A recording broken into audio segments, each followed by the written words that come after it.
Alhamdulillah alladzi bi ni'matihi tatimmu shalihat wa bi fadlihi tatanazzalu al-barakat wal khairat wa bi tawfiqihi tatahaqqaqu al-maqasid wal ghayat.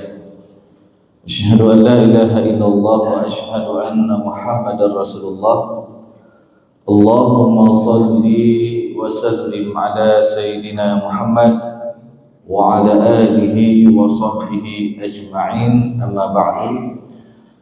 Kaum muslimin dan kaum muslimat, orang tua kami, guru-guru kami, sidang jamaah salat subuh yang dimuliakan oleh Allah Subhanahu wa taala. Pertama-tama marilah kita memanjatkan puji dan syukur kita kepada Allah Subhanahu wa taala yang masih memberikan kita nikmat iman, nikmat sehat, dan juga nikmat kesempatan untuk membuka mata pada pagi yang berbahagia ini. Maka tiada kata yang pantas kita ucapkan ketika kita membuka mata setiap paginya, melainkan kita memuji Allah dengan kita membaca Alhamdulillahilladzi ahyana ba'dama amatana wa ilaihin nusyur. Alhamdulillah, segala puji bagi Allah alladzi ahyana, yang telah menghidupkan kita pada pagi ini, ba'dama amatana, yang sebelumnya kita diberikan kematian. Jadi tidur itu adalah salah satu bentuk kematian kecil. Berapa banyak orang yang tidur malamnya, rupanya itu menjadi tidur panjangnya ataupun kematiannya. Wa ilaihin nusyur, dan kepadanya lah semua kita akan kembali. Salawat dan salam tak lupa pula kita sampaikan kepada Nabi Muhammad SAW, Rasulullah sebagai qudwah hasanah, Rasulullah sebagai suri tauladan yang baik, yang patut kita contohi dalam kehidupan kita sehari-hari. Jemaah yang muliakan oleh Allah Subhanahu wa taala, tentu setiap kita pasti menginginkan untuk mendapatkan kehidupan ataupun kebahagiaan dunia dan juga kebahagiaan di hari akhir nanti. Jadi setiap kita pasti dalam menjalani kehidupan ini pasti ingin dapat kebahagiaan dunia dan juga kebahagiaan di hari akhir nanti. Dan ini juga terbukti dengan sebuah doa yang sering kita minta kepada Allah, yang mana doa ini dikenal dengan doa sapu jagat, ya, yang merangkum seluruh kebaikan-kebaikan. Dan kita sering memohon kepada Allah dengan kita minta Rabbana atina fid dunya hasanah wa fil akhirati hasanah wa qina adzabannar. Dan jemaah yang muliakan oleh Allah Subhanahu wa taala, ada orang mengatakan bahwasanya doa ini menunjukkan kita harus seimbang hidup dunia dan akhirat. Dunia 50%, akhirat 50%. Tapi kalau kita benar-benar menghayati doa tadi, berapa kali disebutkan dunia? Rabbana atina fid dunya hasanah, sekali. Berapa kali disebutkan akhirat? Wa fil akhirati hasanah, satu kali. Wa qina adzabannar, an-nar di dunia atau di akhirat? Di akhirat. Maka orientasi kehidupan seorang mukmin itu adalah orientasinya adalah akhirat. Apapun aktivitas yang dia kerjakan di dunia, itu harus orientasinya adalah akhirat. Maka oleh karena itu jemaah yang muliakan oleh Allah Subhanahu wa taala, setidaknya ada 3 poin penting yang perlu kita perhatikan agar kita mendapatkan kebahagiaan dunia dan juga kebahagiaan di hari akhir nanti. Yang pertama adalah dengan kita memperbanyak ingat Allah kapanpun dan dimanapun kita berada. Jadi ingat Allah bukan hanya ketika dalam masjid saja, ingat Allah bukan hanya ketika kita dapat musibah saja, tapi dalam keadaan senang, dalam keadaan lapang kita juga ingat Allah. Maka keutamaan orang yang banyak ingat Allah, Allah Subhanahu wa taala berfirman, "Wadz-dzakirina Allaha katsira wadh-dhakirat a'addallahu lahum maghfiratan wa ajran 'azima. Orang laki-laki yang banyak ingat Allah kapanpun dan dimanapun dia berada. Di kantor dia ingat Allah sehingga tidak melakukan tanda tangan macam-macam. Di pasar dia juga ingat Allah sehingga tidak curang dalam jual beli, curang dalam timbangan. Di jalan dia juga ingat Allah sehingga dia mampu menundukkan pandangannya. Tidak hanya untuk laki-laki, wadh-dhakirat, bahkan untuk perempuan yang banyak ingat Allah kapanpun dan dimanapun dia berada. Maka apa janji Allah Subhanahu wa taala? A'addallahu lahum maghfiratan wa ajran 'azima. Sungguh Allah Subhanahu wa taala akan memberikan kepada mereka ampunan, wa ajran 'azima, dan ganjaran pahala yang besar. Tentu siapa yang tidak ingin dapat ampunan daripada Allah, siapa yang tidak ingin mendapatkan pahala yang besar daripada Allah, semua kita ingin. Maka kita perbanyak ingat Allah kapanpun dan dimanapun kita berada. Yang kedua, jemaah yang muliakan ya Allah Subhanahu wa taala, agar kita bisa mendapatkan kebahagiaan dunia dan juga kebahagiaan di hari akhir nanti, adalah dengan kita memperbanyak syukur kita atas nikmat-nikmat yang telah Allah berikan kepada kita. Syukur, para ulama membagi ada 3 macam.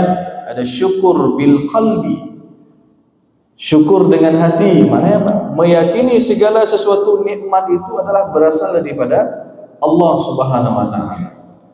Jangan pernah kita gantungkan rezeki kita kepada makhluk. Jangan kita gantungkan rezeki kita kepada benda-benda tertentu. Bahkan ini bisa jadi syirik. Tapi kita gantungkan rezeki kita kepada Zat yang Maha Pemberi rezeki, Ar-Razzaq, yaitu Allah Subhanahu wa taala. Syukur bil qalbi. Yang kedua, syukur bil lisan, dengan kita memperbanyak ucapkan alhamdulillah ala kulli hal. Dalam berbagai macam kondisi kita ucapkan alhamdulillah, segala puji bagi Allah. Dan yang ketiga adalah syukur bil jawarih, syukur dengan perbuatan. Diberikan kita nikmat sehat, banyak-banyak kita beribadah kepada Allah. Banyak-banyak kita juga membantu orang-orang lain. Karena yang namanya sehat ini adalah nikmat yang banyak dilalaikan oleh manusia. Rasulullah SAW mengatakan bahwasanya ni'matani maghbunun fihi ma katsiru minan nas. 2 macam nikmat yang sangat banyak dilalaikan oleh manusia, seakan-akan itu bukan nikmat. Apa itu? As-sihah wal faghar. Sehat dan waktu luang. Kadang-kadang kita lupa sehat ini adalah nikmat. Kapan kita teringat? Ketika sudah dapat sebuah penyakit. Kita lupa kaki ini berjalan adalah nikmat. Kapan teringat? Ketika udah naik asam urat. Susah kali jalannya, baru teringat, rupanya kaki berjalan ini adalah nikmat. Ya. Begitu juga penglihatan kita. Kadang-kadang ketika dalam keadaan normal kita lupa ini adalah nikmat. Kapan kita teringat ini adalah sebuah nikmat? Ketika sudah kabur. Waktu kita baca ini anak pahli, ya. Sehingga kita butuh bantuan kacamata. Ya. Baru kita teringat ini adalah nikmat penglihatan. Maka jemaah yang muliakan oleh Allah SWT, syukur atas nikmat yang telah Allah berikan kepada kita. Dengan kita pergunakan kepada hal-hal yang baik, banyak-banyak melakukan ibadah, banyak-banyak kita membantu orang lain dan lain sebagainya. Maka janji Allah Subhanahu wa taala, la in syakartum la azidannakum. Kalau kita mau bersyukur, Allah tambah nikmat itu bagi kita. Maka kalau kita mau bersyukur jemaah yang muliakan oleh Allah Subhanahu wa taala, insyaallah Allah akan mendatangkan kebahagiaan dunia dan juga kebahagiaan di hari akhir nanti. Dan yang ketiga jemaah yang muliakan oleh Allah SWT, yang ini menjadi fokus kita insyaallah, adalah ketika kita ingin mendatangkan kebahagiaan atau mendapatkan kebahagiaan dunia dan juga kebahagiaan di hari akhir nanti, adalah dengan kita mampu memperbagus hubungan kita dengan Allah dan juga kita perbagus hubungan kita sesama hablum minan nas. Kenapa ini penting jemaah yang muliakan oleh Allah Subhanahu wa taala? Kadang-kadang orang banyak mengabaikan hal tersebut, apalagi yang berkaitan secara hablum minan nas. Kadang-kadang dia secara hablum minallah bagus, dia gemar salat, dia selalu berpuasa, dia selalu mengeluarkan zakat dan lain sebagainya. Tetapi ketika dilihat secara hablum minan nas, kata Rasulullah SAW, dia bahkan suka menzalimi orang lain. Maka sering ini hadis ini kita sampaikan dalam beberapa kesempatan tausiah ataupun ceramah tentang ciri-ciri orang-orang yang bangkrut, tentang ciri-ciri orang-orang yang merugi di hari akhir nanti. Nah, dalam suatu ketika Rasulullah SAW di hadapan para sahabatnya, Rasulullah SAW bertanya kepada para sahabatnya, "Wahai para sahabatku, atadruna manil muflis? Adakah kalian tahu siapa itu orang-orang yang bangkrut? Siapa itu orang-orang yang merugi di hari akhir nanti?" Lalu salah seorang sahabat menjawab, "Ya Rasulullah, al-muflisu minna man la dirham lahu wa la mata'." Orang yang bangkrut di antara kami, ya Rasulullah, itu orang yang enggak punya uang dan dia enggak punya kenikmatan-kenikmatan dunia. Lalu Rasulullah SAW mengatakan, bukan itu. Al-muflisu min ummati ya'ti yawmal qiyamati bi salatin wa siyamin wa zakat. Orang yang bangkrut dari umatku di hari akhir nanti, mereka banyak bawa pahala salat, mereka banyak bawa pahala puasa, mereka banyak bawa pahala zakat dan amal-amal yang lainnya. Loh, kenapa dia jadi bangkrut? Padahal ini bagus sekali hubungan dia secara hablum minallah. Kemudian ketika dilihat hubungannya secara hablum minan nas, kata Rasulullah SAW, qad syatama hadha wa qadhafa hadha wa akala mala hadha wa daraba hadha wa safaqa dama hadha. Dia suka buat kezaliman-kezaliman. Dan ada 5 bentuk kezaliman yang Rasulullah sebutkan dalam hadis ini, yang mana 5 bentuk kezaliman ini hampir setiap hari kita lihat dalam kehidupan kita sehari-hari. Yang pertama apa? Suka bertengkar dengan orang lain. Yang kedua, suka memfitnah-fitnah orang lain, menyebarkan berita hoaks dan lain sebagainya. Yang ketiga, suka memakan harta orang lain. Kemudian yang keempat, suka melakukan ataupun memukul orang lain. Dan yang kelima, suka melakukan tumpah darah terhadap orang lain. Jadi 5 bentuk kezaliman yang Rasulullah sebutkan ini hampir setiap hari kita lihat, dan hampir setiap hari menghiasi setiap media yang kita baca, baik itu di media cetak ataupun di media online. Ada kasus ribut-ribut, kasus memfitnah orang lain, kasus mencuri, korupsi, memakan harta orang lain, kasus pukul-pukul, tawuran, ini hampir setiap hari juga kita dengar. Dan na'udzubillah juga kasus pembunuhan, tumpah darah. Maka jemaah yang muliakan ya Allah Subhanahu wa taala, dan ada satu kasus, satu keadaan yang mana ketika dia melakukan kezaliman tersebut ataupun pelanggaran tersebut, itu kelima bentuk kezaliman ini terjadi dalam satu masalah, yaitu dalam masalah sengketa warisan. Sengketa warisan ini kadang-kadang kelima-limanya ini ada. Yang pertama ribut-ribut, yang kedua saling memfitnah abang beradik. Abangnya bilang, adik sudah jual harta ayah. Oh, adiknya protes, dia bilang, enggak bang, perhelai bang, zaman waktu kamu beron kawin kublo harta ayah. Ini sudah saling memfitnah. Kemudian yang ketiga, ada yang sampai memakan harta orang lain, memakan hak saudaranya, tidak diberikan hak saudaranya. Yang keempat, ada yang sampai pukul-pukul, ribut masalah harta warisan, dan na'udzubillah ada yang sampai berakhir dengan tumpah darah atau pembunuhan. Maka jemaah yang muliakan ya Allah Subhanahu wa taala, ini harus kita coba perhatikan. Apalagi bicara tentang masalah harta warisan ini adalah termasuk hukum yang detail yang Allah sebutkan dalam Al-Quran. Jadi kalau kita mentadaburi Al-Quran, itu tidak semua hukum Allah jelaskan secara detail. Contoh, tentang masalah salat dan zakat, itu Allah hanya sebutkan secara umum saja. Wa aqimus shalah wa atuz zakat. Tapi bagaimana cara salat, bagaimana cara keluarin zakat, itu semua dijelaskan dalam hadis Rasulullah SAW. Tapi ada beberapa hukum itu memang Allah detailkan. Termasuklah di sana tentang masalah an-nikah, at-talaq. Ya, talak Allah jelaskan secara detail juga. Ada talak satu, bagaimana konsekuensi hukum? At-talaqu marratan, talak yang kedua bagaimana konsekuensi hukumnya? Itu juga talak yang ketiga, bagaimana konsekuensi hukumnya? Itu Allah jelaskan detail. Ya.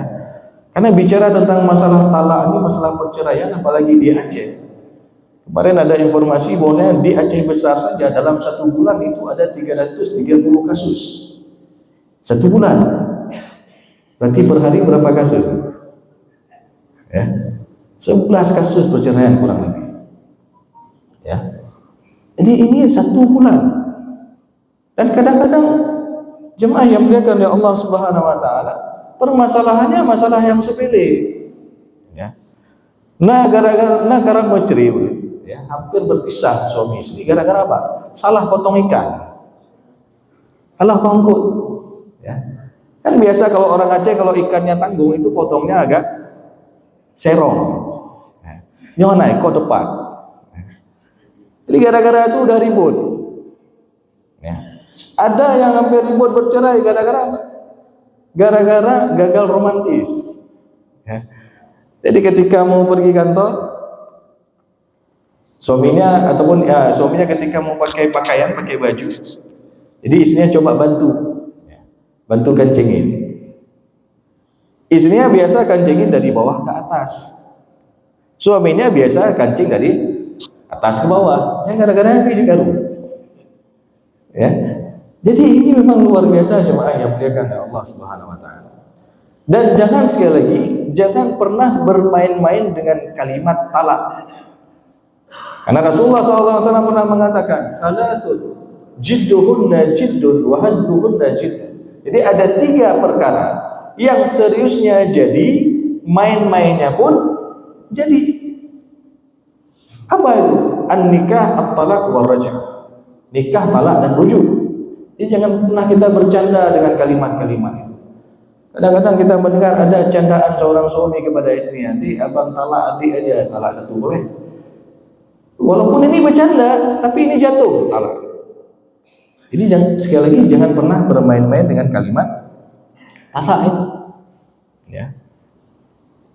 Jadi walaupun dia bercanda dengan istrinya dengan kalimat talak, walaupun dia nggak ada niat untuk bercerai, tapi ini jatuh talak ketika dia mengucapkan dengan kalimat yang sharih, kalimat yang jelas, walaupun dia nggak ada niat. Maka jemaah yang muliakan ya Allah Subhanahu wa taala, ini hati-hati karena ini juga termasuk hukum yang detail yang Allah sebutkan dalam Al-Qur'an. Begitu juga tentang masalah faraid, masalah harta warisan. Karena ini juga permasalahan yang Allah sebutkan secara detail. Dalam surat An-Nisa ayat ke-7 Allah jelaskan laki-laki ada bagian, perempuan juga ada bagian. Mimma qalla minhu aw katsur, sedikit atau banyak, nasiban mafruḍa, bagian yang telah Allah tetapkan. Jadi bagian-bagian warisan ini bukan ditentukan oleh para tengku-tengku, bukan ditentukan oleh para ulama, bukan juga ditentukan oleh para nabi, tapi langsung bagian ini datang daripada Allah Subhanahu wa taala. Fariidatan minallah. Yang mana secara detailnya di dalam surat An-Nisa ayat ke-11 di sana Allah jelaskan tentang bagian hak anak-anak daripada almarhum. Kalau almarhum ada meninggalkan anak laki-laki dan anak perempuan, maka berlaku kaidah lidzakari mislu hadzil unsayain, laki-laki 2:1 dengan perempuan. Kadang-kadang ini juga menjadi bahan orang-orang gender yang mengatakan apa? Islam telah merendahkan hak perempuan dengan memberikan porsi setengah daripada anak laki-laki. Namun tunggu dulu. Kita lihat dulu sejarah ketika awal mula sebelum turunnya ayat tentang masalah faraid. Bagaimana yang terjadi? Dulu masa jahiliyah, orang yang dapat warisan itu adalah hanya laki-laki dewasa yang ikut berperang saja. Ya.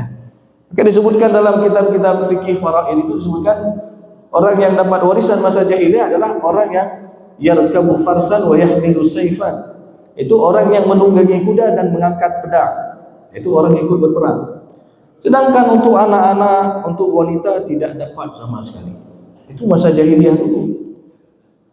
Kapan hak perempuan itu diberikan? Ketika awal datangnya Islam, tepatnya di tahun ketiga Hijriah, pasca daripada peperangan Uhud. Karena kalau kita lihat asbabun nuzul tadi An-Nisa ayat ke-7, tatkala salah seorang istri daripada sahabat yang syahid dalam perang Uhud, yang mana sahabat itu bernama Sa'ad ibn Rabi'. Jadi istri Sa'ad ibn Rabi' ketika itu mengadu kepada Rasulullah SAW, yang mana dia mengatakan, ya Rasulullah, hatani ibnata Sa'ad ibn Rabi'. Ya Rasulullah, saya membawa dua orang anak perempuan, anak kandung daripada Sa'ad ibn Rabi', yang mana ia telah syahid dalam peperangan Uhud bersamamu ya Rasulullah. Wa anna ammahuma akhadha malahuma falam yada' lahuma mala. Sedangkan paman daripada kedua anak perempuan ini, berarti siapanya? Sa'ad ibn Rabi', abang kandung daripada Sa'ad ibn Rabi', mengambil semua harta tanpa ditinggalkan sedikit pun kepada istri dan kedua orang anaknya. Ya. Sedangkan mereka ini butuh harta ya Rasulullah, butuh nafkah ya Rasulullah. Kemudian apa jawaban daripada Rasulullah SAW? Yaqdillahu fi dzalik, Allah akan memutuskan perkara kalian. Jadi ini jemaah yang muliakan ya Allah Subhanahu wa taala. Tidak lama turun An-Nisa tadi ayat ke-11 yang membincangkan tentang hak porsi untuk anak laki-laki dan anak perempuan. Yang mana ketika telah Allah Subhanahu wa taala tentukan sebuah hukum, maka di sana ada hikmah-hikmahnya. Apa hikmahnya? Kenapa laki-laki lebih banyak daripada perempuan? Yang namanya laki-laki dalam Islam dia wajib menafkahi. Kalimat wajib itu bagaimana? Dalam fikih, ketika dia melaksanakan dia dapat pahala, kalau dia enggak melaksanakan dia berdosa. Kecuali ada seorang suami yang uzur, yang sakit gitu. Ya. Tapi dalam keadaan normal, ketika dia enggak mau mencari nafkah buat keluarganya, maka ini berdosa. Sedangkan perempuan bagaimana? Perempuan enggak wajib. Tapi ketika ada seorang perempuan yang diberikan izin bekerja oleh suaminya, lalu dia mendapatkan penghasilan dan dia juga ikut membantu dalam rumah tangganya, bahkan seorang wanita tersebut mendapatkan pahala sedekah. Ini jemaah yang muliakan oleh Allah SWT, di antara hikmah kenapa laki-laki 2:1. Dan banyak hikmah-hikmah yang lainnya. Dan kalau kita mau lihat hukum secara detail itu, kaidah 2:1 itu berlaku pada 4 kondisi saja, dan itu berlaku untuk anak laki-laki dan anak perempuan, ataupun kalau tidak ada anak itu beralih kepada cucu laki-laki dan cucu perempuan dari anak laki-laki. Kalau enggak ada keturunan sama sekali, maka 2:1 ini berlaku untuk saudara dan saudari kandung almarhum. Ya. Ini jemaah yang muliakan ya Allah SWT ini.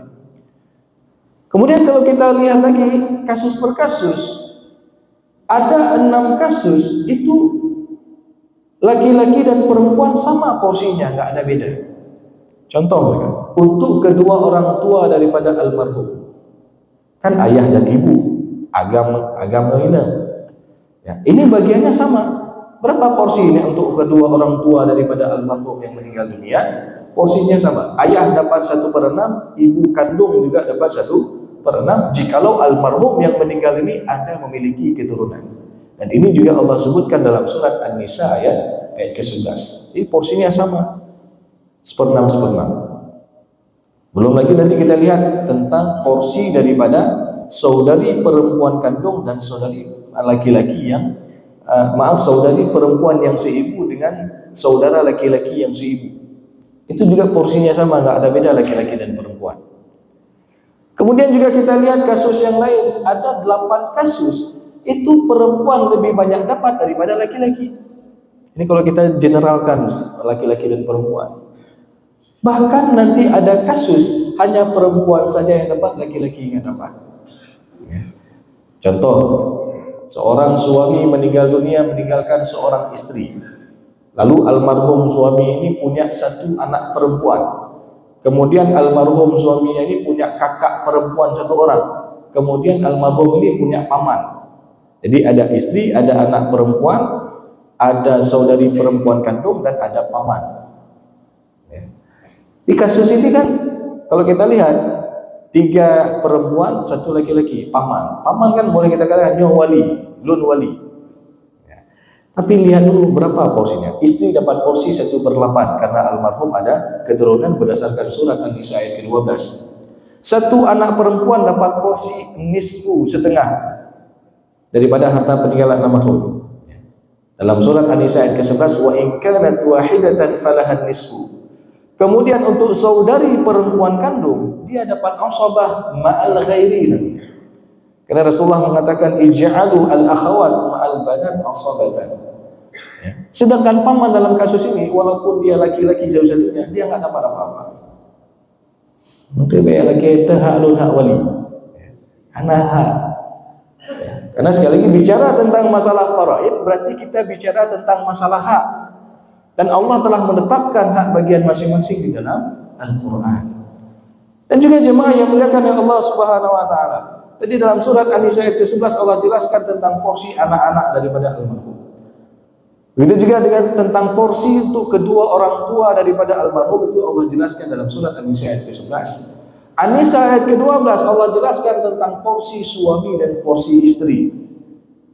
Ketika Allah Subhanahu Wa Taala berfirman, walakum nisfu ma taraka azwajukum illam yakul lahunna walad. Maka untuk suami dia mendapatkan porsi 1/2 daripada harta peninggalan istrinya jikalau istrinya ini tidak memiliki keturunan. Maka di sana ada hak suami setengah daripada harta istri.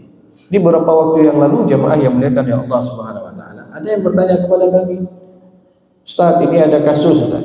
Bagaimana kasusnya? Ketika suami istri menikah,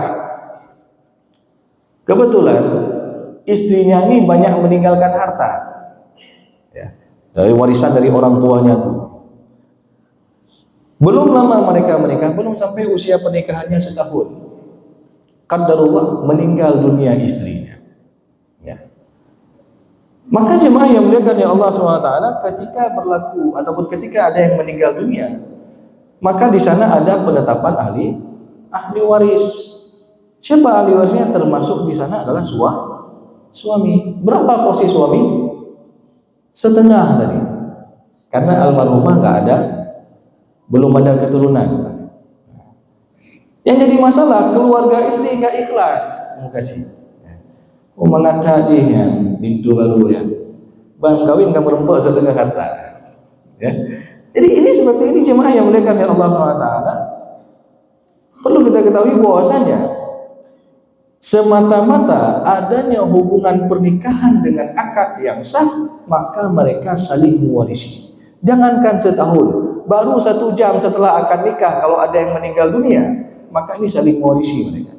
Contoh, ya, jam 9 pagi akad nikah. Ya, ketika pulang ke rumah, qadarullah meninggal suaminya. Pertanyaannya, apakah istrinya yang baru diakad tadi mendapatkan hak warisan daripada suaminya? Dapat.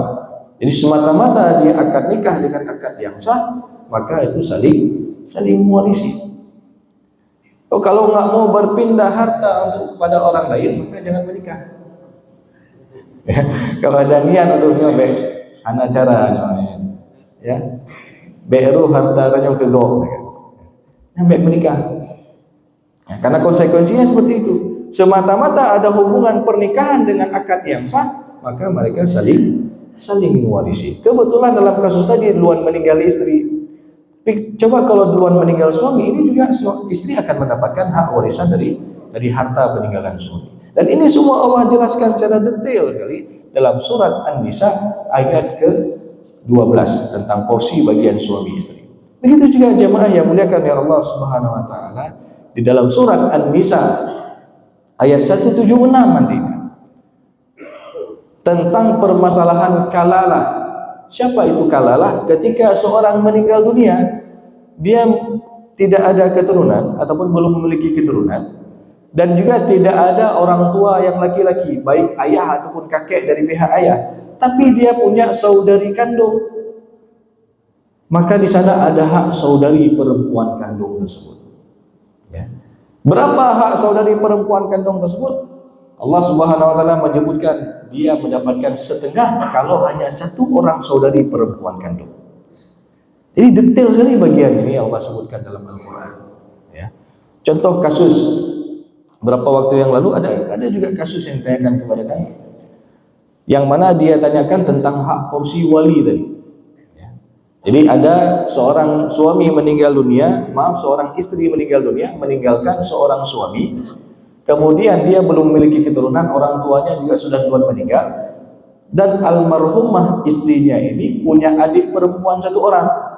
Jadi ada suami, ada adik perempuan satu orang, lalu ada paman, abang ayahnya. Lalu abang ayahnya ini kan wali saja. Dia minta hak, tahaklun hak wali. Tunggu dulu. Kita tentukan porsi secara hak yang telah Allah sebutkan dalam Al-Quran. Suami dapat berapa?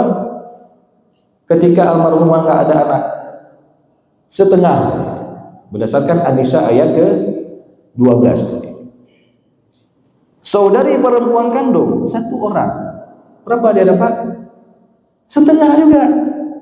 Dalam surat An-Nisa ayat 176, yastaftunak qulillahu yuftikum fil kalalah in imru'un halaka laysa lahu waladun wa lahu ukhtun falaha nisfu ma tarak.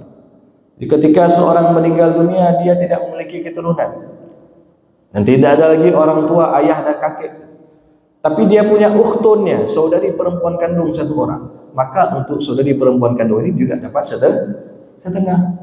Paman walaupun dalam kasus ini dia asabah, nah sisa bahan nggak ada sisa, ya. Setengah untuk suami, setengah untuk saudari perempuan kandung. Paman asabah, nah sisa bahan hana sisa, maka tidak ada hak buat paman. Karena hukum asabah itu ada 3 macam. Dia mengambil semua harta kalau dia sendiri. Contoh, seorang meninggal dunia meninggalkan satu anak laki-laki semata wayang, maka anak laki-laki ini sebagai pewaris tunggal, dia mendapatkan semua harta secara asabah. Yang kedua, hukum asabah yang kedua, dia mendapatkan sisa setelah diberikan kepada ahli waris yang dapat bagian pokok ataupun bagian tertentu.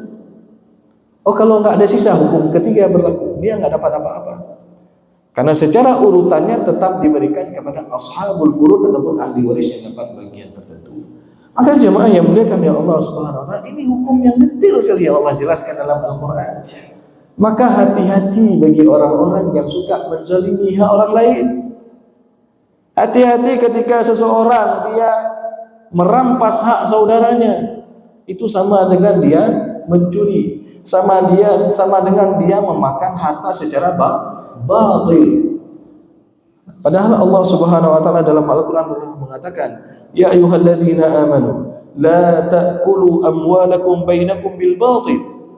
Wahai orang-orang yang beriman, janganlah kalian memakan harta secara batil, yang bukan hak lalu kalian makan.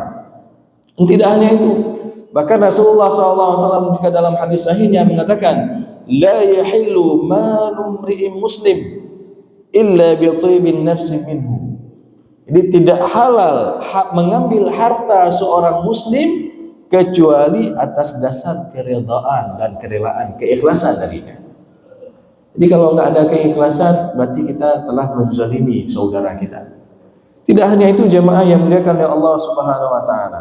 Bahkan dalam beberapa kasus kita lihat yang terjadi dalam masyarakat, ada orang yang berani bersumpah, dia bawa nama Allah untuk zalim terhadap orang lain. Dia bersumpah dia bawa nama Allah untuk merampas harta orang lain, harta saudaranya. Maka disebutkan dalam hadis sahih juga, disebutkan apa?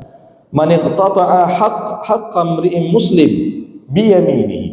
Jadi barang siapa yang mengambil harta saudaranya dengan sumpahnya, yang mengatakan sumpahnya nadalun, padahal dia sudah dapat harta yang lain.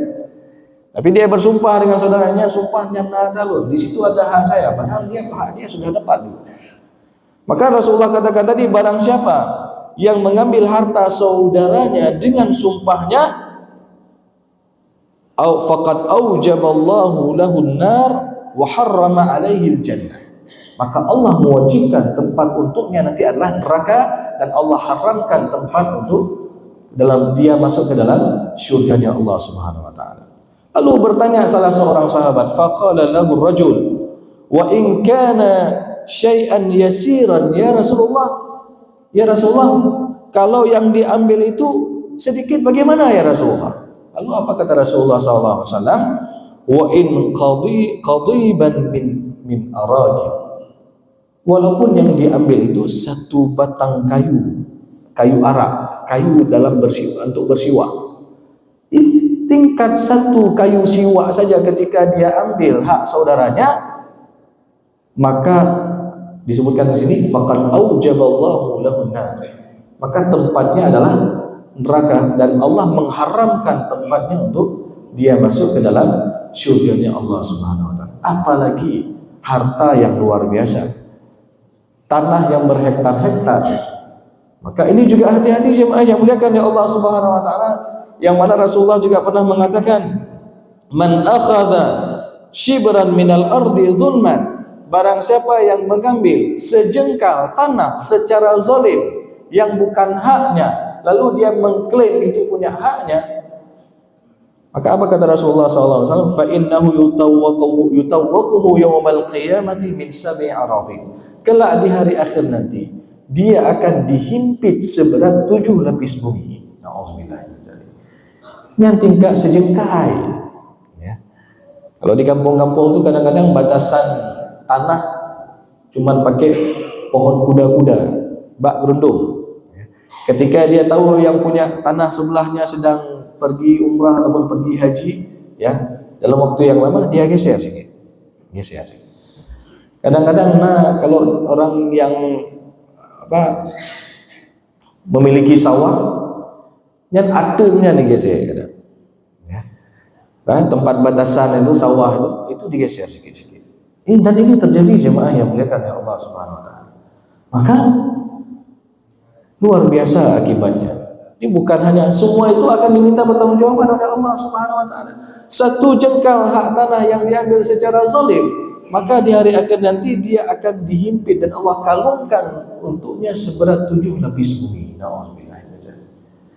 Jemaah yang muliakan oleh Allah Subhanahu wa taala.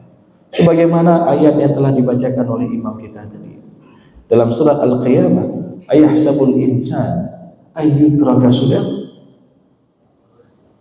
Apakah manusia ini akan dibiarkan begitu saja tanpa diminta pertanggungjawaban? Semua kita akan diminta pertanggungjawaban oleh Allah Subhanahu wa taala. Juga terkait tentang harta kita. Bahkan Rasulullah SAW di hari akhir nanti pernah mengatakan dalam sebuah hadis sahihnya, lan tazalu qadama ibnu adam yaumal qiyamati hatta yus'ala an arba'. Tidak akan bergeser kaki seorang anak Adam di hari akhir nanti sampai dia ditanya terhadap 4 macam perkara. Apa 4 macam perkara itu? Yang pertama berkaitan dengan umurnya, untuk apa dia habiskan. Yang kedua berkaitan tentang masa mudanya, untuk apa dia habiskan. Yang ketiga terhadap ilmunya, untuk apa dia amalkan, untuk apa dia gunakan ilmunya. Dan yang keempat berkaitan dengan amalihi, hartanya. Min aina tasabahu, dari mana dia peroleh harta itu, wa fima anfaqahu, dan kemana dia belanjakan dan dia habiskan harta itu. Semua kita akan diminta pertanggungjawaban oleh Allah Subhanahu wa taala. Maka oleh karena itu jemaah yang muliakan ya Allah Subhanahu wa taala, ini harus kita jaga. Kalaupun kita hari ini pernah berbuat zalim terhadap saudara kita, ya, maka kita jangan segan-segan untuk minta maaf, untuk minta kehalalan kepadanya.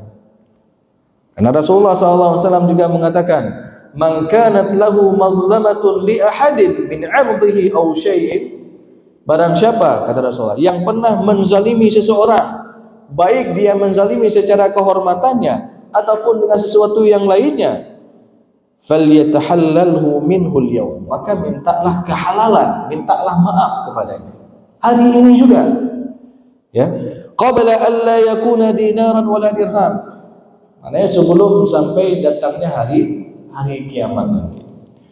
Karena kenapa? Konsekuensinya apa kata Rasulullah SAW?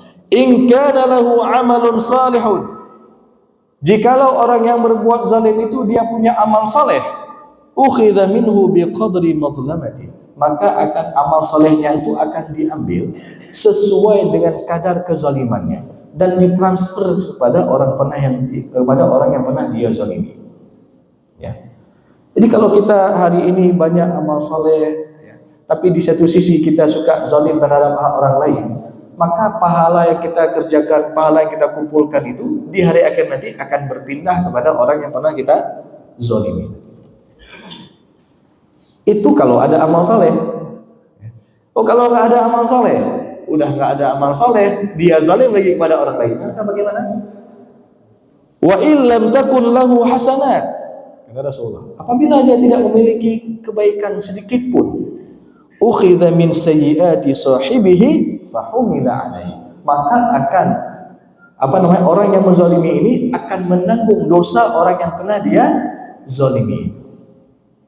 Maka jemaah yang muliakan oleh Allah SWT, ini harus kita perhatikan. Kalau kita benar-benar ingin mendapatkan kebahagiaan dunia dan juga kebahagiaan di hari akhir nanti, adalah dengan kita terus menjaga hablum minallah kita, dan juga kita menjaga hablum minan nas kita. Maka 3 poin yang telah kita sebutkan tadi, poin agar kita mendapatkan kebahagiaan dunia dan juga kebahagiaan di hari akhir nanti. Apa tadi poin yang pertama? Ada yang ingat? Ingat Allah kapanpun dan dimanapun kita berada. Poin yang kedua apa? Kita banyak-banyak bersyukur atas nikmat yang telah Allah berikan kepada kita. Poin yang ketiga adalah dengan kita mampu menjaga amal ibadah kita, baik amal secara hablum minallah dan amal secara hablum minan nas. 3 poin ini terangkum dalam sebuah doa, yang mana doa ini Rasulullah ajarkan kepada Mu'az bin Jabal. Apa kata Rasulullah? Ya Mu'az, la tada'anna dubura fi kulli salatin an taqul, wahai Mu'az, jangan sampai engkau lupa membaca doa ini di setiap selesai salat. Dan saya yakin doa ini kita sudah hafal semua. Apa doanya? Allahumma a'inni ala dzikrika wa syukrika wa husni ibadatika. Ya Allah, bantulah aku untuk senantiasa mengingatmu ya Allah. Ya Allah, bantulah aku untuk senantiasa mensyukuri segala nikmat-nikmatmu ya Allah. Dan ya Allah, bantulah aku untuk senantiasa memperbagus amal ibadahku untukmu ya Allah. Kita perbagus salat kita, puasa kita, sedekah kita, muamalah kita, ya, hubungan kita dengan sama manusia. Maka kalau kita mampu mengamalkan doa ini, jemaah yang muliakan ya Allah Subhanahu wa taala, insyaallah Allah akan bantu kita sehingga kita terus ingat Allah kapanpun dan dimanapun kita berada. Ketika kita mampu mengamalkan doa ini di setiap selesai sholat kita, insya Allah Allah Subhanahu wa taala akan bantu kita sehingga kita terus bersyukur atas nikmat-nikmat yang telah Allah berikan kepada kita. Dan ketika kita mampu mengamalkan doa tersebut, insya Allah Allah Subhanahu wa taala akan bantu kita sehingga kita terus memperbagus amal ibadah kita, memperbagus salat kita, puasa kita, sedekah kita, muamalah kita, hubungan secara hablum minan nas. Karena sejatinya kalau orang benar-benar salat, benar-benar dia mengerjakan ibadah, enggak mungkin dia suka menzalimi orang lain. Sehingga kita kadang-kadang kita heran juga, nyana orang sembahyang tapi ada gopco aja. Berarti ini ada masalah dengan salatnya. Karena fungsi daripada ibadah salat itu selain kita ingat kepada Allah, Allah Subhanahu wa taala mengatakan wa aqimis shalah innas salata tanha 'anil fahsya'i wal munkar. Maka kita perbagus salat kita dan mudah-mudahan pada akhirnya insyaallah Allah Subhanahu wa taala akan memberikan kita kebahagiaan dunia dan insyaallah Allah juga akan memberikan kepada kita kebahagiaan di hari akhir nanti. Amin ya rabbal alamin. Mungkin ini saja yang dapat saya sampaikan. Mudah-mudahan bisa menjadi ilmu yang bermanfaat dan bisa kita amalkan dalam kehidupan kita sehari-hari. Lebih dan kurang saya mohon maaf. Aqulu qawli hadza wa astaghfirullah li wa lakum wa lisal mu'minin. Wassalamualaikum warahmatullahi wabarakatuh.